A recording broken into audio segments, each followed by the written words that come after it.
जयंतराव. आपल्या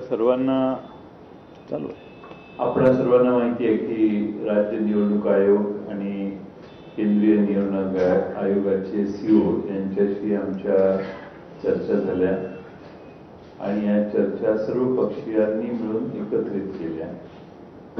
काल त्यांचं उत्तर जे झालंय ते काही समाधानकारक नाहीये आणि समाधानकारक नसल्यामुळे या प्रश्नाला लोकांपर्यंत पोहोचवण्यासाठी आणि या महाराष्ट्रात जे जे स्थानिक स्वराज्य संस्था निवडणुका लढवणार आहेत त्या सर्व पक्षांनी मिळून हा मोर्चा काढायचं ठरवलं. सत्तेत असणारी लोक देखील या मोर्चामध्ये सहभागी झाले तर कोणाची ना नाही, पण अशा चुकीच्या आणि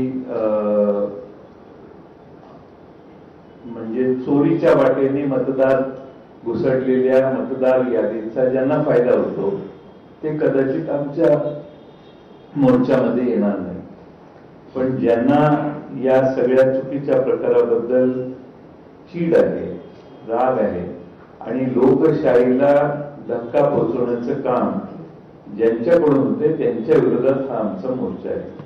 आणि म्हणून 1 तारखेला सर्व पक्षांच्या वतीनं मुंबईमध्ये मोर्चा निघतोय. आदरणीय शरद पवार साहेब, आमच्या पक्षाचे अध्यक्ष शशिकांत शिंदेजी आणि राष्ट्रवादी काँग्रेस या मोर्चात पाठिंबा देते, सहभागी होते. अशी अनेक उदाहरणं आहेत जी अजून आम्ही लोकांच्या समोर दिलेली नाही. आमची अपेक्षा आहे की निवडणूक आयोगाने वेळीच त्यांच्या चुका दुरुस्त कराव्यात. निवडणूक आयोगाने आम्ही जे आक्षेप घेतले त्याला आम्हाला उत्तर देणं हे आम्ही समजू शकतो, पण त्या उत्तराच्या पुढे मुळे नंतर अनेक प्रश्न उभे राहिलेले त्यालाही निवडणूक आयोग उत्तर देईल अशी आमची अपेक्षा आहे.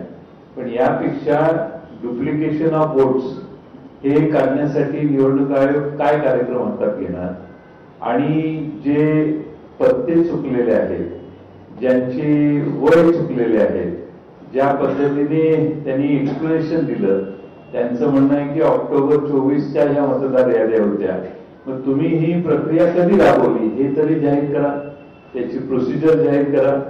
आणि 12 ऑगस्टला ज्यावेळी बातमी आली एका महिलेची 6 ठिकाणी त्यांची नावं आहेत, त्यानंतर संध्याकाळी ती नावं वगळण्यात आली यादीतून. जे आमच्या कार्यालयाने तपासलं त्यात आता निवडणूक आयोग म्हणते की 19 ऑगस्टला ती नावं वगळली. तर मग त्यांच्या जागेला व्हिजिट कुणी केली, त्यांच्या नावाला तक्रार कुणी केली, तक्रारीच्या वेळी तिथं BLA कोण गेले, BLO कोण गेले आणि मग त्यांची नावं वगळताना कोणता क्रायटेरिया लावला याचा खुलासाही निवडणूक आयोगाने जनतेला दिला पाहिजे. शेवटी पारदर्शकता हेच लोकशाहीचं खरंच मर्म आहे. माहितीचा अधिकार जो आला देशात तो कशासाठी आला तर या देशात पारदर्शकता तयार व्हावी यासाठी आला आणि त्यामुळं बऱ्याच गोष्टी निवडणूक आयोग दडवून ठेवतोय असा आमचा दावा आहे. आणखीन आम्ही काही दिवसांनी बरीच महाराष्ट्राच्या जी यादी आहे त्यातले दोष जनतेसमोर मांडणार आहोत. पण 1 तारखेला आम्ही सर्व पक्षीय मोर्चा काढलेला आहे.